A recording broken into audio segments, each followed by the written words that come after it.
ಅಂದ್ರೆ ಪ್ರಾಥಮಿಕವಾಗಿ ಅವ್ರ ಮೇಲೆ ಯಾವ ರೀತಿ ಆಪಾದನೆ ಮಾಡಿದ್ದಾರೆ, ಚಾರ್ಜ್ ಶೀಟ್ ಆಪಾದನೆ ಏನು ಅಂದ್ರೆ ಲೈಂಗಿಕ ಹಲ್ಲೆ ಮಾಡಿ, ಒಬ್ಬ ಅಪಹರಣ ಮಾಡಿ ಲೈಂಗಿಕ ಹಲ್ಲೆ ಮಾಡಿದ ಬಗ್ಗೆ ಜೊತೆಯಾಗಿ ಒಬ್ಬ ಮಹಿಳೆಯನ್ನು ಅಪಹರಿಸಿ ಲೈಂಗಿಕ ಹಲ್ಲೆ ಮಾಡಿದ ಬಗ್ಗೆ, ಹಾಗೂ ಇವರು ಆರೋಪಿ 4 ರಿಂದ 5 ಈ ಕೃತ್ಯದ ನಂತರದಲ್ಲಿ ಅವರಿಗೆ ಸಾಕ್ಷ್ಯವನ್ನು ಮರೆಮಾಚಲು ಸಹಾಯ ಮಾಡಿದ್ದಕ್ಕೆ ಅವರ ಮೇಲೆ ಆಪಾದನೆ ಹೊರಿಸಿದ್ರು.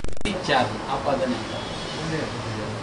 ಈಗ ಮುಂದೆ ಸಾಕ್ಷಿಗಳ ಯಾವತ್ತಿನಿಂದ ಸಾಕ್ಷಿ ನಿರ್ದಿಷ್ಟಪಡಿಸಬೇಕು ಅಂದ್ರೆ ಸಾಕ್ಷಿ ಎಲ್ಲಿಂದ ಕಮೆಂಟ್ಸ್ ಮಾಡಬೇಕು ಅನ್ನೋ ಸಂಬಂಧ ನಿಗದಿಪಡಿಸಲು 18/11ಕ್ಕೆ ಮುಂದೂಡಿದ್ದು. So from on that day one will come to know which date trial will come, real trial will commence.